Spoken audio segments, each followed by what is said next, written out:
The morning of January 22nd, 1943, didn't feel like the start of a legend. It felt like another ordinary day in the steaming jungles of Guadalcanal. Rain from the night before still clung to the heavy leaves, dripping in slow taps against rusted steel and rotting wood. A low mist floated over the coconut groves west of Point Cruz, and if you were close enough, you could hear the distant waves breaking against black volcanic sand. In the ruins of a Japanese bunker, a 27-year-old American officer knelt low behind a sandbag wall. His name was Second Lieutenant John George. Just months earlier, he had been a young Illinois state champion shooter, known for precision and quiet confidence. A small-town marksman who trained on American rifle ranges, never imagining his skill would be measured against trained killers in the Pacific. John wasn't holding a military rifle. He wasn't holding the standard M1 Garand issued to every soldier in his regiment.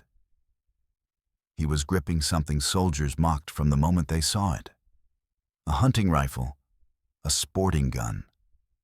A private purchase he ordered by mail before shipping off to war. It was a Winchester Model 70 with a Lyman Alaskan scope mounted on top. A weapon nobody had taken seriously. His fellow officers laughed at it. His commanding officer questioned it. The unit armorer asked if he planned to shoot deer or fight the Imperial Japanese Army. For 6 weeks, no one believed in that rifle but him. Yet today, that rifle was the only thing standing between his battalion and death. Because for the past 72 hours, 11 Japanese snipers had terrorized the American lines. They knew the jungle terrain, they camouflaged themselves in the massive banyan trees, and they were patient.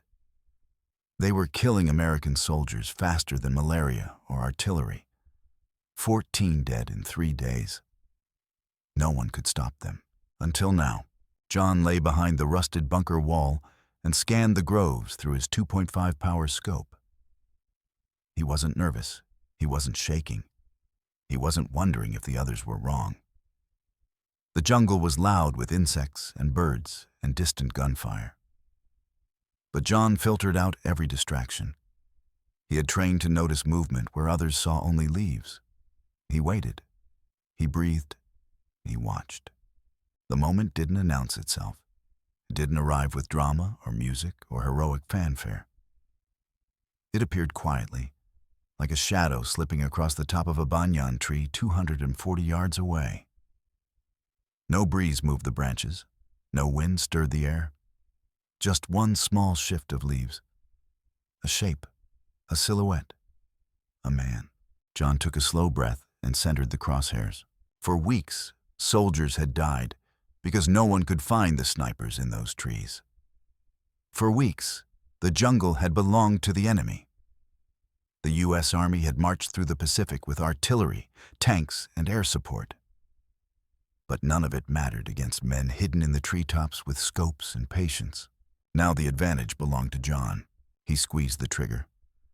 The Winchester kicked into his shoulder with a sharp crack that shook the jungle still. The Japanese sniper fell 90 feet down through the branches and slammed into the roots below. 1 shot, 1 kill. The first in the war that finally justified the rifle everyone had laughed at. Only minutes passed before John found the second sniper.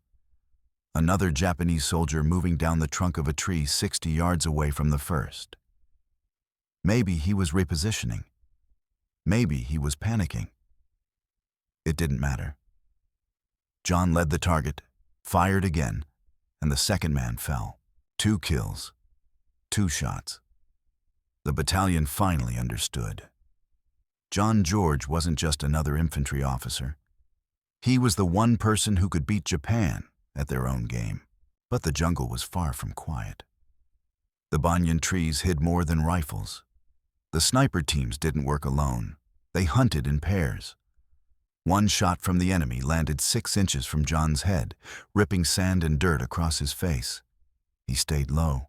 He waited. He didn't panic because this wasn't luck and it wasn't adrenaline. This was skill, discipline, patience. When John finally spotted the third sniper, He took another shot, sending another body crashing through the branches. 3 kills before noon, 5 kills by the end of the day. The rifle that everyone mocked. The rifle they said didn't belong in battle. The mail-order sweetheart his fellow officers teased him for had just saved lives and turned the tide of the fight. The truth spread fast through the American lines. Men who ignored him the day before now came just to watch. The jokes were gone. The doubt was gone. The Winchester Model 70 had proven its worth. But the snipers weren't finished.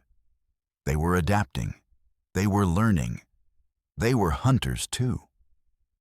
And this was only day 1 of a 4-day duel that would become one of the most incredible sniper stories in World War II history. Because by the time it was over, John George wouldn't just kill 1 sniper, or 2, or 5. He would kill 11 Japanese snipers in 4 days, not with a military weapon, not with overwhelming firepower, but with a rifle he bought through the mail. When dawn broke on January 23rd, the jungle at Point Cruz didn't feel like victory. It felt like revenge was coming. The Japanese hadn't forgotten the shots fired the day before. They hadn't forgotten the bodies of their snipers lying at the base of the banyan trees. They were hunters too. They were disciplined, trained, and deeply experienced in jungle warfare. They knew they had been outmatched. So they adapted. Heavy tropical rain hammered the foliage in the early morning, turning the trails into rivers of mud and making visibility nearly impossible. The rain was a blessing and a curse. It shielded movement, but it also hid enemies. Lieutenant John George was soaked and shivering behind the ruins of a demolished bunker, waiting for the weather to break. He sat alone with only a canteen, a few stripper clips of ammunition, and the Winchester Model 70 resting across his lap. No spotter, no radio, no observers, no backup. Just him and the rifle everyone had mocked. At 8:45 a.m., the rain slowly stopped. The mist lifted. The banyan trees came back into view. George placed the scope against his cheek and scanned the treetops. Same method, same patience. He wasn't an impulsive shooter. He didn't take risky shots. He searched for the smallest details, movement where there shouldn't be movement, shadows where there shouldn't be shadows. The enemy had learned from the first day. They climbed higher. They chose better concealment. They hid in places where even a trained soldier would never think to look. But John wasn't just trained. He had something they didn't teach in manuals: instinct. At exactly 9:12 a.m., he saw it. A Japanese sniper tucked into the upper branches of a massive banyan, nearly 300 yards out.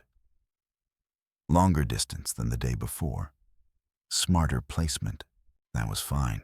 John made a slight wind adjustment, controlled his breathing, and squeezed the trigger. The sniper fell. The 6th kill in 2 days. And that kill changed everything. Because this time, the Japanese didn't respond with silence. They shot back with fury. At 9:57 a.m., the first mortar round exploded 40 yards away. Dirt and rock blasted into the air. The second round landed 20 yards away. They were zeroing in. Their observers had located John's firing position. They knew exactly where he was. He grabbed the Winchester and scrambled out of the bunker just seconds before the third barrage hit. Explosions shredded the bunker, ripping apart the concrete and corrugated steel. If he had stayed, he would have died instantly. That's when the story should have ended. But instead, George made a decision most soldiers would never make. He didn't retreat. He found a new position, a fallen tree 120 yards north, and continued hunting. This was no longer a one-sided fight. It wasn't just a man with a rifle picking off enemies who never saw him coming. It was a duel.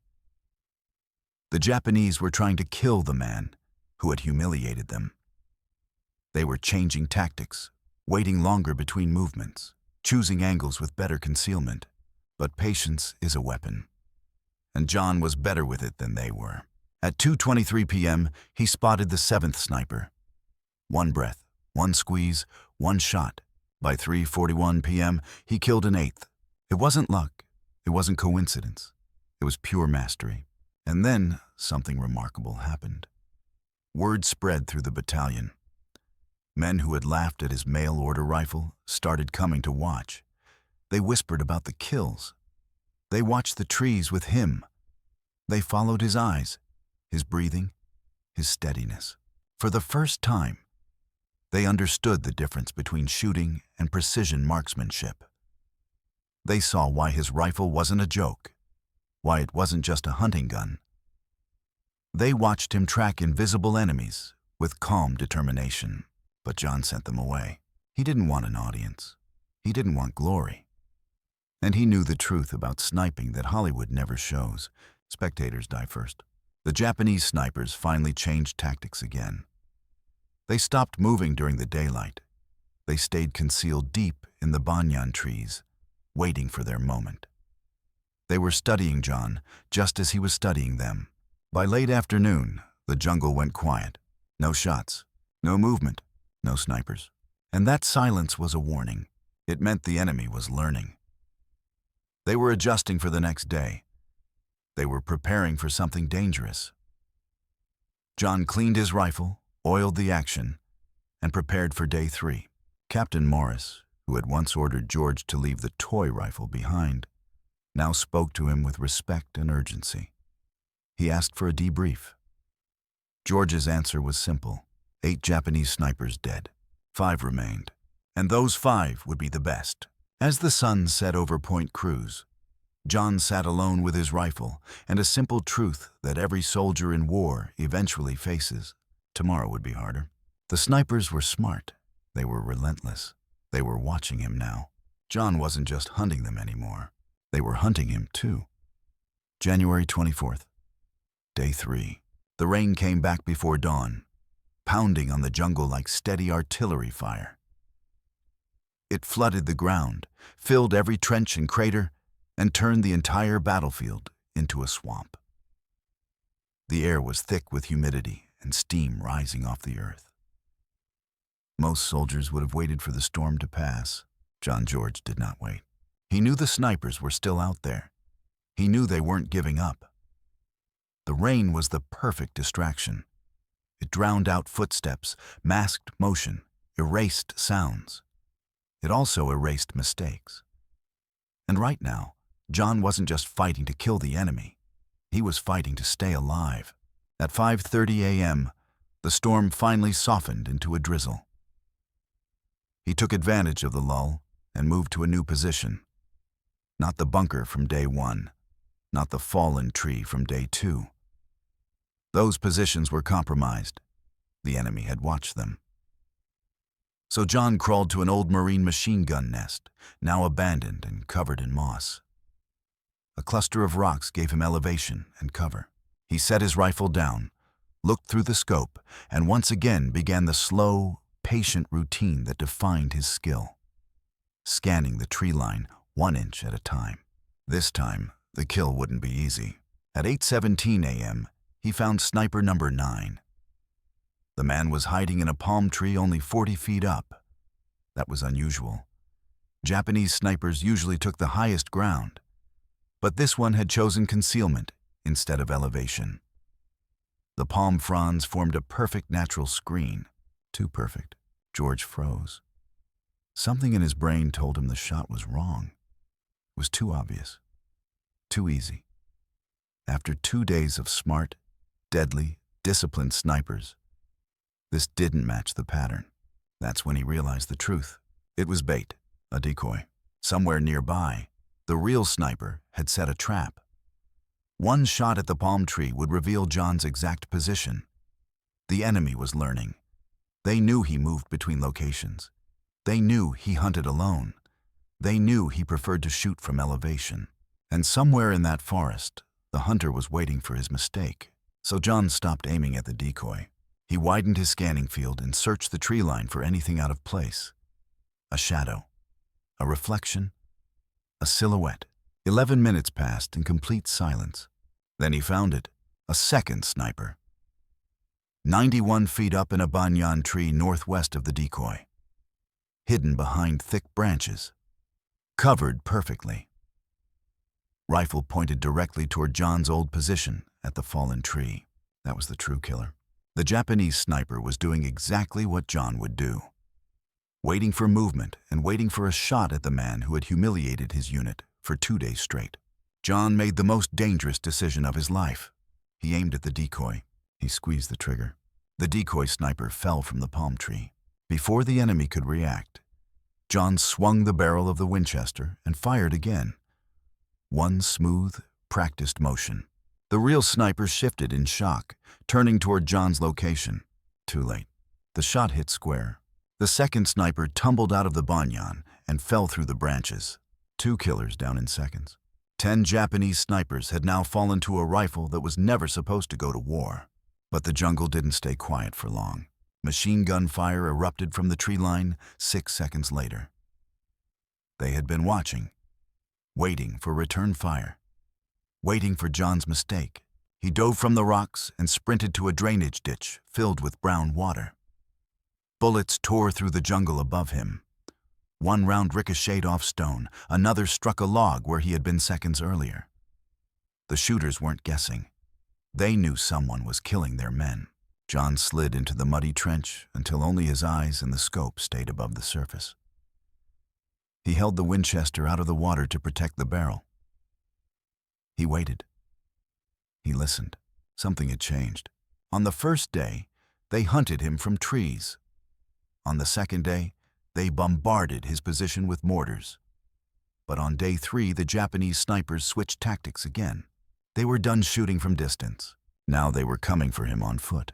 At 9:47 a.m., John spotted movement at ground level. A shape in the underbrush. Someone crawling toward his old position. The sniper wasn't in the trees anymore. He was using the jungle floor itself for concealment. 40 yards, 30 yards, 25 yards. The man was closing in. John didn't move. He didn't make a sound. The sniper entered the old machine gun nest. He was so close, John could hear him breathe. But George didn't take the shot. He knew another one was nearby. That's when he saw the second sniper behind a fallen log, rifle aimed directly at the drainage ditch where John was hiding.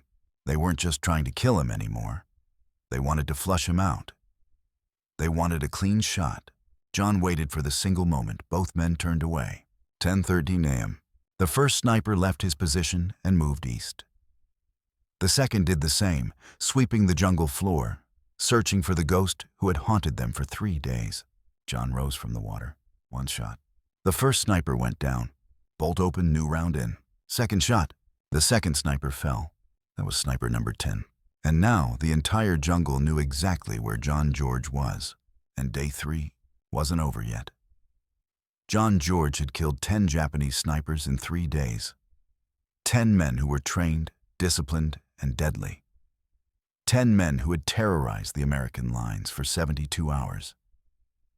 But as John crouched in that water-filled crater, mud up to his chest and the Winchester raised just above the surface, he knew the hardest part was still ahead, because there was one sniper left. Sniper number 11, the smartest one, the best one, the one who had survived everything John had done so far, and he was coming. John stayed underwater with only his eyes above the surface, listening. The jungle had gone quiet. Too quiet. Not even the insects dared to break the silence. He could hear the pounding in his chest and the slow drip of water off his rifle. The rain was gone, replaced by a heavy stillness that made every sound sharper and more threatening. At 10:28 a.m., John heard voices, Japanese voices, moving through the trees. They weren't snipers. They were infantry, a recovery unit or patrol. 6 men, maybe more. They had come to find the 2 snipers John had just killed. And the bodies led straight to him. John hadn't left time to cover his tracks. His wet boots had left muddy prints across the jungle floor. Footsteps, evidence, a trail. They followed it. 20 yards away, 15, 10. John didn't move. He didn't breathe. Then a Japanese soldier appeared at the rim of the crater. Their eyes met, not as enemies in the distance, not through a rifle scope. Face to face. John fired from underwater. The soldier dropped into the mud. 2 more men rushed forward. John racked the bolt, water still dripping from the action. He fired again, and again. 2 more bodies fell. 3 rounds left. But there were more voices, more footsteps. The enemy wasn't retreating. They were coming from the east, from the south. They were flanking him, surrounding him. John climbed out of the crater and ran. He sprinted through the jungle floor, muddy boots sliding over wet leaves and tangled roots. Rifle fire snapped past his ears. Bullets slammed into trees. 1 round hit a fallen log inches away from his knee. He didn't stop. He couldn't stop. This wasn't sniping anymore. This was survival. John dived behind a massive fallen tree and dropped to his stomach. He was breathing hard now, his hands shaking from adrenaline and cold. The Winchester lay across the wood, water dripping from its stock. 2 rounds left in the magazine. He raised the scope and scanned the jungle. 2 Japanese soldiers moved toward the crater he had just escaped from. John tracked the lead soldier. 1 breath, 1 squeeze. Bang! The soldier hit the ground. The second soldier dropped behind cover, firing blindly into the bushes. John ducked, dirt and shredded bark hitting his face. But something was wrong. More voices behind him. The Japanese weren't just reacting anymore. They were coordinating. They were closing in from 2 sides. If John stayed where he was, he'd be pinned. Outnumbered, outgunned. He didn't have enough ammunition for a firefight. This was the last stand. He made his decision. He ran. He bolted north through the tangled wilderness, sprinting for a full 90 seconds. Branches tore at his uniform. Mud splashed up his legs. Gunshots cracked behind him, but he didn't look back. He just kept running. Finally, he dropped into a second shell crater, this one dry. Safe for the moment. He pressed himself into the dirt and listened. Nothing. The voices were gone. They hadn't followed. John wiped the mud from the Winchester's action and checked the chamber. The rifle was still functional, but filthy. 2 rounds left. No more stripper clips. The rest of his ammunition was back in the waterlogged crater. He was alone in enemy-controlled jungle with 2 bullets and an entire Japanese patrol nearby. It was time to go home. At 10:47 a.m., John moved again. Not running this time. Slow, silent, controlled. He used every inch of ground for concealment. He moved low and stayed against the jungle floor, following animal paths and the remnants of marine foxholes from earlier battles. He didn't fire another shot. By 11:13 a.m., he reached the American perimeter. A Marine challenged him at gunpoint. John gave his name and unit. They let him through. He walked into battalion headquarters, drenched, exhausted, covered in jungle mud. Sandalwood leaves stuck to his uniform, his rifle still in his hands. Captain Morris turned when he entered. Morris didn't say a word. John reported the kills. 11 snipers over 4 days. 12 rounds fired at snipers, 11 hits. 3 more kills in firefights. 5 rounds expended there. He held up the Winchester. 2 rounds left. That rifle wasn't a joke now. It was the most feared weapon in the Point Cruz groves. But the mission wasn't finished. Morris had one last question. Can you teach other men to do what you just did? John nodded. He wasn't just a sniper anymore. He was the man who would build the Army's first sniper section. The rifle that everyone mocked had changed everything. And the war was about to change too. The Japanese snipers were gone. The Point Cruz groves were safe again. But for Lieutenant John George, the battle wasn't finished. Not by a long shot. The day after he returned from the jungle, the battalion headquarters summoned him again. This time, it wasn't a reprimand or a question of whether his rifle could shoot. This time, it was recognition. The regimental commander wanted to see him in person. Colonel Ferry, a man who didn't waste time, didn't bother with small talk, and didn't hand out praise easily. He looked John up and down, still exhausted, still wearing mud and sweat, still carrying the Winchester Model 70 like it was part of him. Ferry asked only one question. Could you train others to do what you have done? John didn't hesitate. He said yes, but he gave the colonel a condition. I'll need rifles with optics, and I'll need men who already know how to shoot. That answer wasn't arrogance. It was experience talking. It was the voice of a man who understood that sniper work wasn't magic and wasn't instinct alone. It was training, precision, discipline, patience. The colonel nodded. He already had the answer before he asked the question. The Marine Corps had left behind 14 Springfield 1903 rifles with unertl scopes, true sniper rifles, the weapons John needed. The men, they were already there. 40 soldiers across the regiment who had qualified as expert marksmen during training stateside. John was given the men, the rifles, and the mission. That afternoon, the 1st Sniper Section in the U.S. Army's Pacific Campaign was born. Training the hunters. The training began just 2 days later at a makeshift range 2 miles from Henderson Field, the same airstrip the Marines had bled to hold just months earlier. The range wasn't fancy. It wasn't even level. The jungle pressed in from all sides. The ground was uneven with roots and shell craters, exactly how John wanted it. He started with the basics.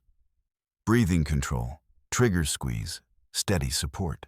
Some soldiers thought shooting with a scope was easy. It wasn't. Many didn't understand the fundamentals. They relied on technology. John didn't allow it. Good shooting came from technique, not equipment. He made the men shoot from awkward angles, from cover, from behind fallen logs and boulders. Because the jungle never gave you a clean firing position. The Springfield rifles weighed more than their Garands. When held too long, they shook. When held too lightly, they bounced. John taught them to brace rifles with rocks, trees, roots, whatever the jungle gave them. After 3 days of training, 32 of the 40 men could hit man-sized targets at 300 yards under field conditions. That was enough. John divided them into 16 two-man teams, shooter and spotter. They moved like predators. They communicated with hand signals, not words. They learned to use binoculars, glassing the hills and trees for threats invisible to the untrained eye. The sniper section was ready for combat. Into the field. On February 1st, John led 4 teams west of the Matanikau River. Intelligence said a few Japanese units were still operating in those jungles. Rear guards, stragglers, men left behind after the collapse at Point Cruz. At dawn, the sniper team settled into firing positions overlooking a narrow jungle trail. A Japanese soldier appeared at 7:20 a.m., walking cautiously along the path. He didn't know death was waiting for him. John fired once. 1 shot, 1 kill. Over the next 6 hours, the teams took down more targets. Carefully, silently, methodically. 23 Japanese soldiers were killed that day. 0 American casualties. John's sniper section became the most feared unit on Guadalcanal, changing the war. For the next week, John's teams hunted Japanese stragglers and rearguard units. They killed with precision and discipline. Between January 27th and February 9th, they recorded 74 confirmed kills. No friendly casualties during their operations. The sniper section wasn't just eliminating enemy soldiers. They were teaching the Army something. They were changing military doctrine in real time. Before Guadalcanal, snipers were seen as specialists. Maybe useful, maybe not necessary. After Guadalcanal, the U.S. Army finally understood the truth. A single skilled marksman with the right rifle could change an entire battlefield. Even more than artillery, even more than firepower. Skill and precision mattered more than volume. John had proven it in 4 days. His sniper section proved it for good. A new assignment. The victory in the Point Cruz groves wasn't the end of John George's war. It was only the beginning. The Army had noticed what he had done. They had watched the reports from Guadalcanal closely. Snipers weren't just valuable. They were crucial. And now, the Pacific Command had a new mission. Something bigger. Something classified. Something that required men who could move deep into enemy territory with little support and strike with precision. A mission in Burma. And John George had just become the perfect man for the job. But he wouldn't go alone. His Winchester Model 70 was coming with him. John George thought the end of the Guadalcanal campaign might give him rest. It didn't. The Japanese evacuated the island on February 9th. And suddenly, the war shifted again. The Army had a new objective, one that demanded men who understood jungle warfare better than anyone. A message came down from Pacific Command. John George was being reassigned. He wasn't going back to the United States. He wasn't heading to another training camp. He was shipping out for a mission that was so dangerous and so unconventional that the Army didn't even have a standard unit for it yet. The destination wasn't an island this time. It was the jungles of Burma, arrival in India. John boarded a transport ship in March of 1943. His Winchester Model 70 was locked in a waterproof case in the cargo bay. His reputation had traveled ahead of him. Soldiers knew about the Point Cruz kills. The rifle that everyone laughed at had become a legend. Weeks later, the transport docked in India. When John stepped onto land, he didn't find traditional barracks or training fields. Instead, he found 3,000 men gathering from across the Pacific, volunteers and veterans selected for a single mission. They had a name now, Merrill's Marauders, America's long-range penetration force. A unit designed to move deep behind enemy lines, sabotage Japanese supply routes, and fight where no conventional army could go. John was assigned to the 2nd Battalion, a new kind of war. Training began immediately. It wasn't like anything he had seen before. There were no comfortable tents, no standard marching drills. Instead, every day was spent learning how to survive in brutal terrain, how to move without roads, how to carry weeks of supplies on your back, how to cross rivers and ravines, how to navigate jungles so thick it swallowed daylight. The Marauders trained with the Chindits, the British commandos who pioneered deep jungle operations. They practiced ambush tactics, silent movement, night marches, and long-range scouting. This wasn't about holding a line. This wasn't about defending territory. It was about striking behind the enemy's back and disappearing before they could react. John understood one thing immediately. His Winchester wasn't a luxury. It was a necessity. But he also knew Burma wasn't Guadalcanal. The ranges were longer. The terrain was harsher. The weight of every ounce of gear mattered. So he made changes. He removed the heavier Lyman scope and replaced it with a lighter Weaver 330. He changed the stock to reduce weight. Every ounce saved meant another day of survival. The march into Burma. The Marauders began their advance into northern Burma in February 1944. Their objective wasn't a hill or a grove of trees. It wasn't even a village. It was the Myitkyina airfield, the gateway controlling the supply route into China. The Japanese considered the northern jungles impassable. They were wrong. The Marauders marched on foot. They carried everything on their backs: food, ammunition, medical kits, and their rifles. There were no trucks, no jeeps, no supply line following behind. The first week alone covered 83 miles over mountainous jungle. Men collapsed from heat exhaustion. Monsoon rain soaked their uniforms. Packs tore into their shoulders. They crossed rivers using ropes and makeshift bridges. They lost more men to malaria and dysentery than to gunfire. But the unit kept moving, because turning back wasn't an option. First combat in Burma. The first firefight came at a river crossing. A Japanese officer stood on the opposite bank directing his troops. John raised the Winchester and took the shot from over 400 yards away. The officer fell. One shot, one kill. Days later, a Japanese machine gun nest pinned down an American squad. John took the shot again, nearly 380 yards out. He fired once. The machine gun went silent. It didn't matter how rough the terrain was. It didn't matter how far they marched. John remained the same calm, disciplined marksman he had been at Point Cruz. But something was changing. In the dense jungles of Burma, most firefights didn't happen at long distance. They happened at 50 yards or less. Sudden explosions of gunfire, ambushes in the trees, and survival at breath-to-breath range. The Winchester fired far fewer times than it had on Guadalcanal, but when it did fire, it changed the outcome. 3 months behind enemy lines, from February to May 1944, the Marauders pushed deeper into Japanese territory. They fought 12 engagements. They marched 700 miles. They lost hundreds of men, not to bullets, but to starvation, exhaustion, disease, and heat stroke. By late May, fewer than 3,000 of the original 5,300 were still combat effective. But they had done the impossible. On May 17th, the Marauders captured the Myitkyina airfield. The Army couldn't believe it. The Japanese couldn't believe it. The supply route into China was finally reopening. The mission succeeded. John had survived every mile. His Winchester had survived too. But this wasn't a hero's parade. The Marauders were physically broken, nearly unrecognizable from the men who entered the jungle.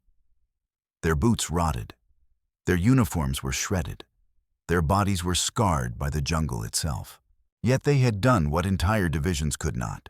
They had beaten the enemy at their own game. The long march across Burma broke almost every man who survived it. They weren't the same soldiers who stepped off the ships in India. They were thinner, dirtier, hardened by jungle warfare, and changed by the reality of deep penetration combat. They had seen disease kill faster than bullets. They had watched men disappear into heat stroke and fever. They had lived on half rations and moved through miles of terrain so thick even sunlight got lost trying to pass through it. But John George and the Winchester Model 70 were still there. In 3 months of operations behind enemy lines, he had only fired the rifle 7 times. 7 shots in 3 months. Not because he couldn't fire more, but because the mission didn't demand it. Burma wasn't a sniper's playground like Guadalcanal. The firefights were close-range, brutal, fast, and chaotic. Jungle warfare didn't care about long-distance marksmanship.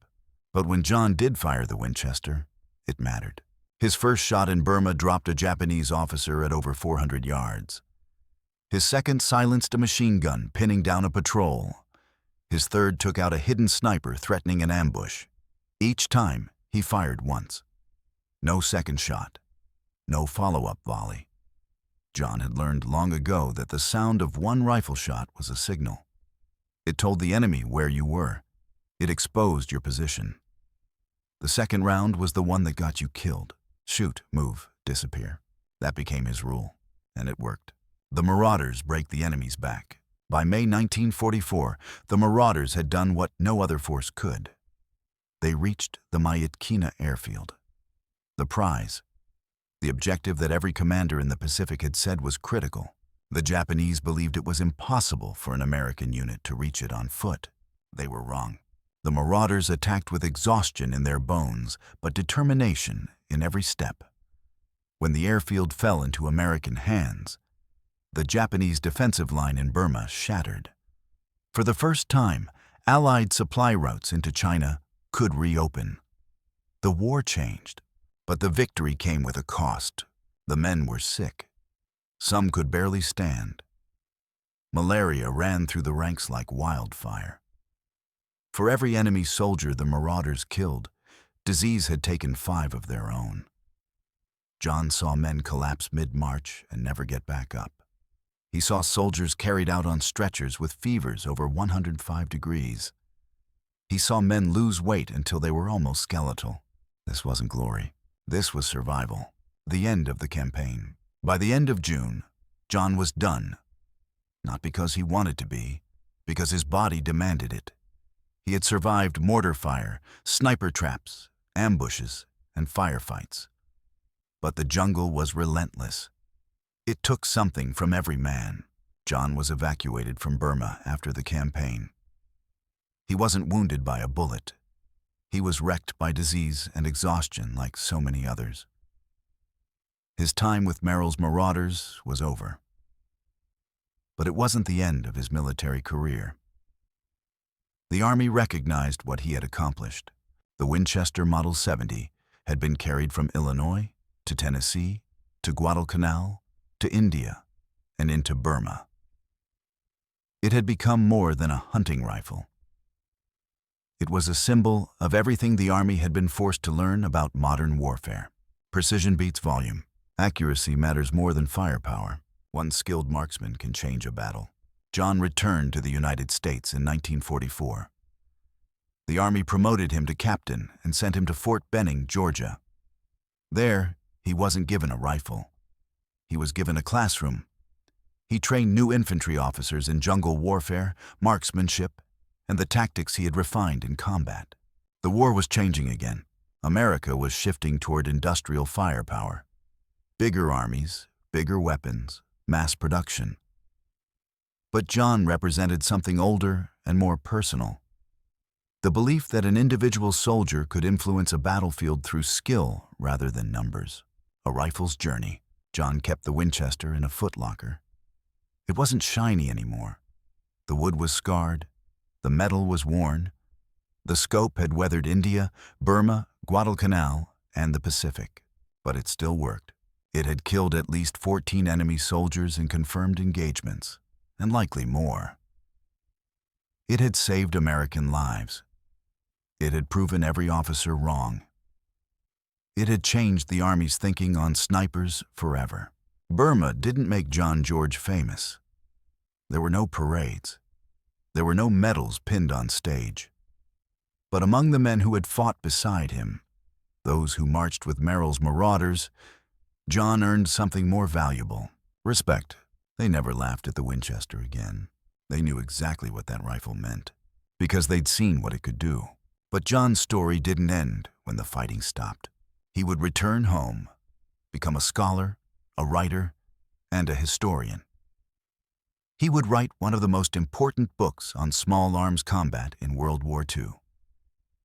He would change how the military viewed precision riflemen for generations. But the most powerful part? Every time he packed that rifle away, every time he touched it, every time he thought about the men it had saved, he remembered the truth about war. Sometimes the most dangerous weapon on the battlefield isn't the one the Army gives you. It's the one everyone thinks is a joke. Until it isn't. When John George stepped off the transport ship in the United States in the summer of 1944, he wasn't the same young lieutenant who had once unpacked a mail-order rifle at Camp Forest. He wasn't the inexperienced officer who got laughed at by his commanders. He was a veteran of two of the most brutal campaigns in the Pacific, Guadalcanal and Burma. He had led men into jungles where entire battalions had stopped. He had crossed terrain that experts said was impossible. And most importantly, he had proved something the U.S. Army had never fully understood before. One man with the right rifle and the right training could change a battle. John's new assignment wasn't glamorous. There were no speeches, no fanfare. The Army sent him to Fort Benning, Georgia, to teach infantry officers. They wanted his experience, not for a battlefield in the Pacific, but for the future of American warfare. He taught marksmanship, jungle movement, survival, cover, and concealment. Lessons learned not from textbooks, but from real combat against men who were experts in killing. He didn't carry the Winchester to the classroom. He kept it in a footlocker in his quarters, a rifle scarred by war, its metal worn smooth from the humidity of the Pacific.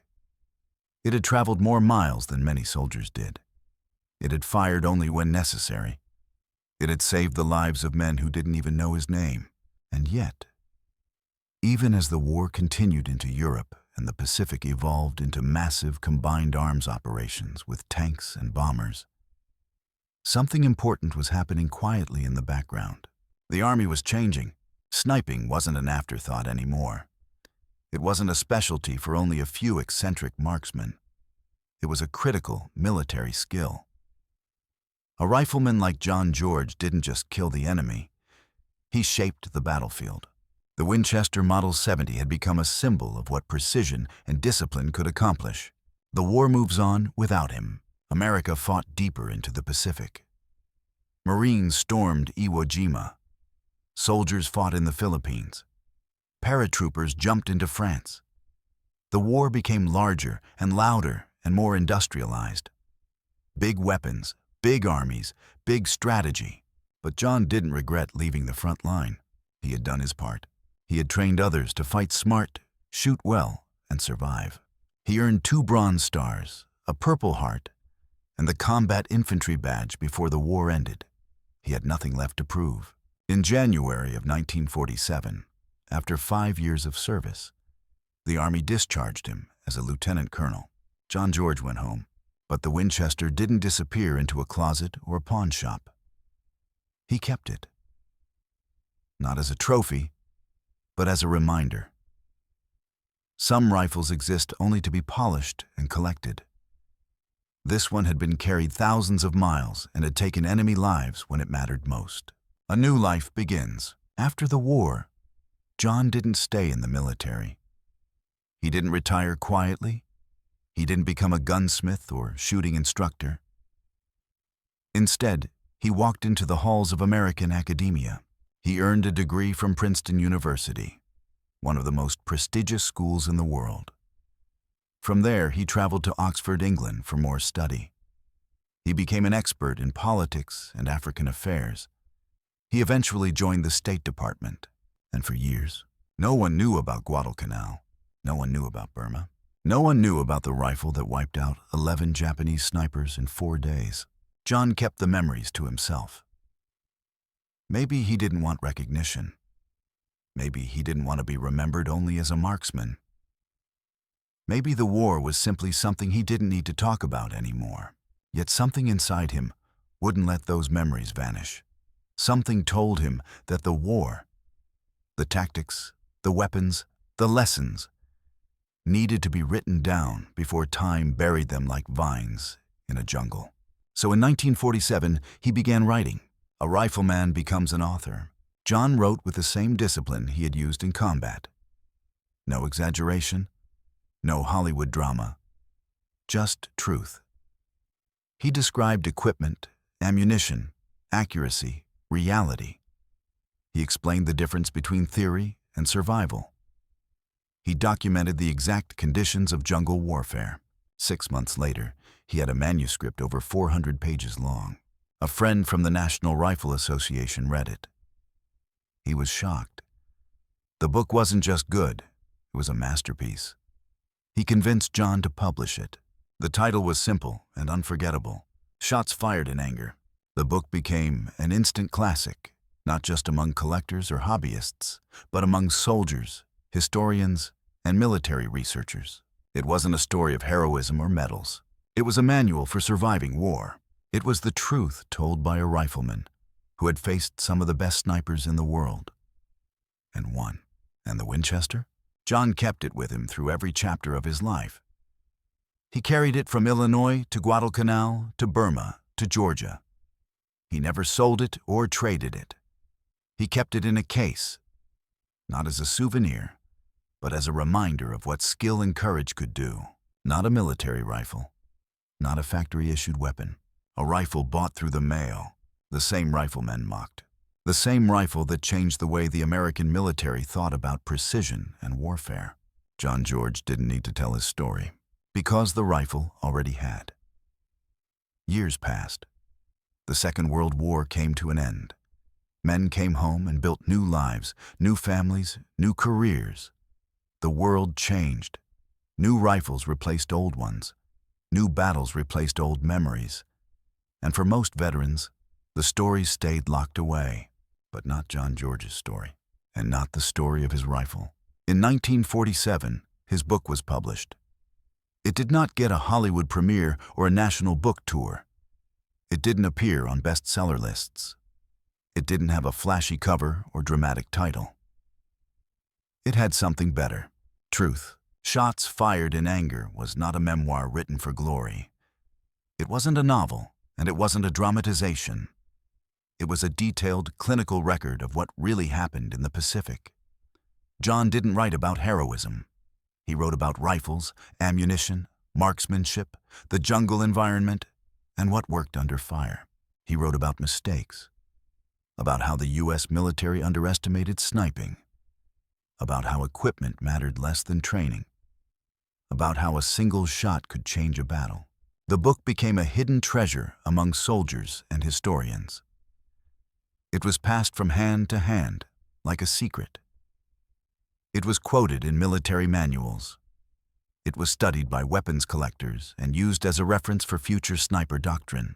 It became a cult classic. It remained in print for decades, and for a man who never bragged about his own war, it became his voice. The story that he never told orally, he told on pages, quietly, honestly, without asking for anything in return. A new era of snipers. As the years went by, the world entered new conflicts: Korea, Vietnam, and the Cold War. Sniping evolved from a controversial specialty into a formal military science. Armies began building long-range marksmanship programs. Special forces trained sharpshooters differently. Rifles changed, optics changed, tactics changed. But one thing stayed the same: the core idea that John had proven on Guadalcanal. Skill beats technology. Training beats equipment. Precision beats firepower. A marksman doesn't need 20 bullets. He needs one good one. The legacy of shots fired in anger influenced not just book readers, but military institutions. When the modern American sniper program emerged, John George's name was there, quietly in the background, stamped into the foundation. He was one of the men who proved sniping was not a luxury. It was a necessity. The man behind the story. John never saw himself as a hero. He never wore medals or posed for photographs. He didn't make speeches or seek attention. He didn't want fame. He wanted accuracy. He wanted the record to be straight. He wanted future soldiers to fight smarter than the first wave in the Pacific. He built a new life after the war. He became a scholar. He spent years in British East Africa studying government and local institutions. He moved into a career in international policy and academia. Eventually, he joined the State Department as a consultant and lecturer. He carried himself the same way he did in the jungle: quiet, focused, sharp. A man who didn't waste words. And yet, through all the study, the travel, the diplomacy, and the teaching, he kept the Winchester. It sat in a case, sometimes in a closet, sometimes on a shelf. But it always stayed with him. It was a reminder, not of war, of responsibility. Why his story matters. History is funny. Most people remember the big things: battles, generals, islands, invasions. They don't remember the quiet moments that saved entire units. They don't remember the small decisions that changed the outcome of a day. One man in a bunker, one rifle, one shot. John George didn't win a war by himself. He didn't defeat an army, but he protected his men. He cleared a battlefield that no one else could clear.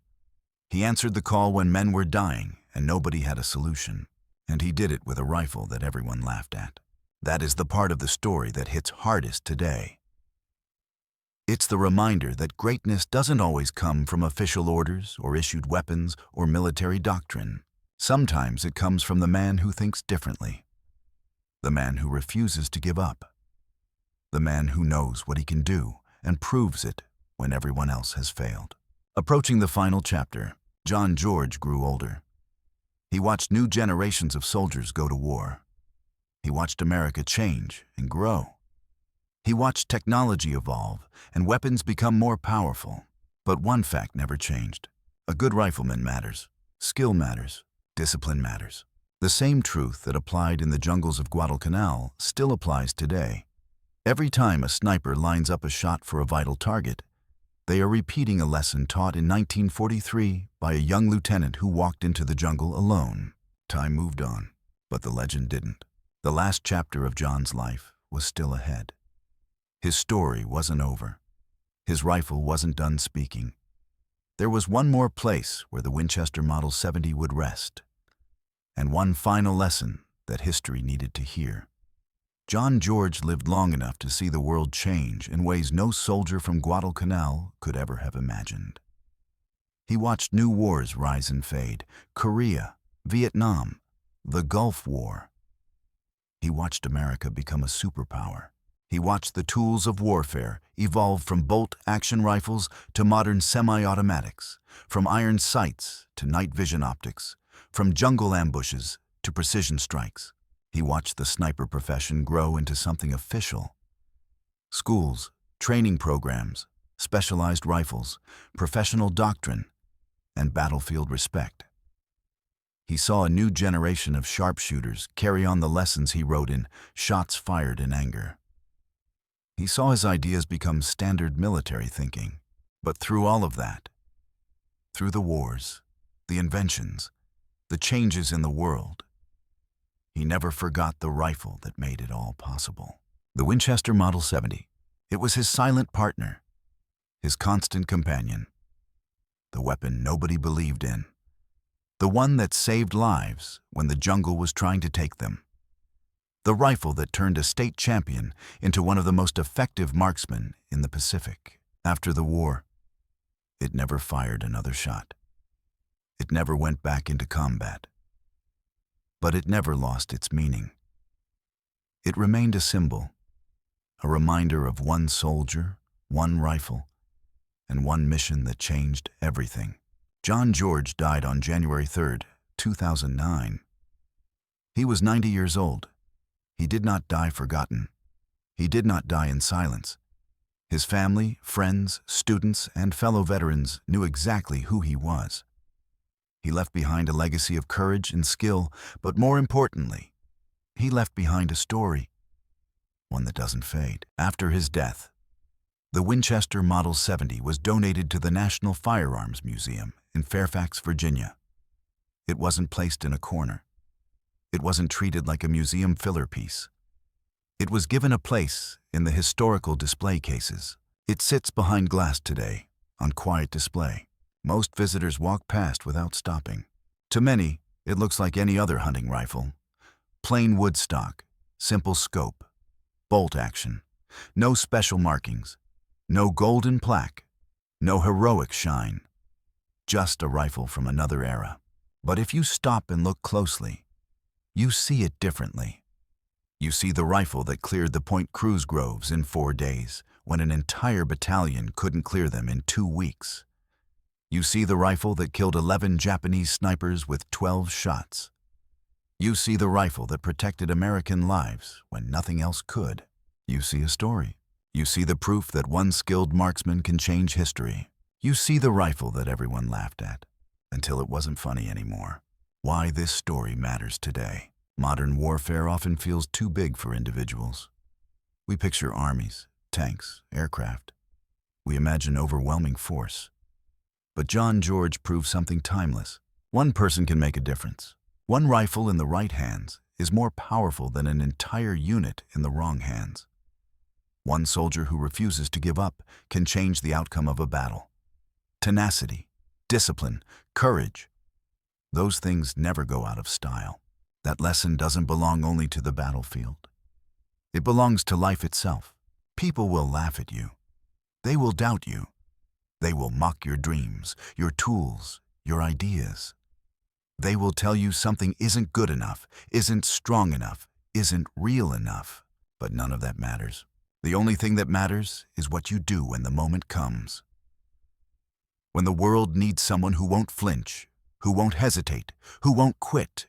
John didn't ask for permission to believe in himself. He just proved them wrong. The final shot, the museum plaque, doesn't say everything. It simply gives the dates, the model of the rifle, and the unit he served with. It keeps the story simple. It leaves the imagination to do the rest. But the legacy behind that glass case is bigger than any description. Bigger than medals, bigger than rank, bigger than war. It is the legacy of a man who stood where others fell, who held the line when the jungle turned deadly, who picked off sniper after sniper until the battlefield was safe again. The Winchester Model 70 isn't just a rifle. It's a reminder that courage doesn't come from equipment, that skill doesn't come from orders, that greatness doesn't come from approval. It comes from standing up when everyone else doubts you. It comes from believing in your ability when others say you can't. It comes from proving the world wrong one shot at a time. And now, it sits in a museum. Silent. Still. Most visitors don't stop. But those who know the story, those who know what that rifle did, they don't walk past. They pause. They remember. And they understand that some weapons don't need to fire anymore to continue speaking. The Winchester Model 70 is still talking, and John George's story will never die.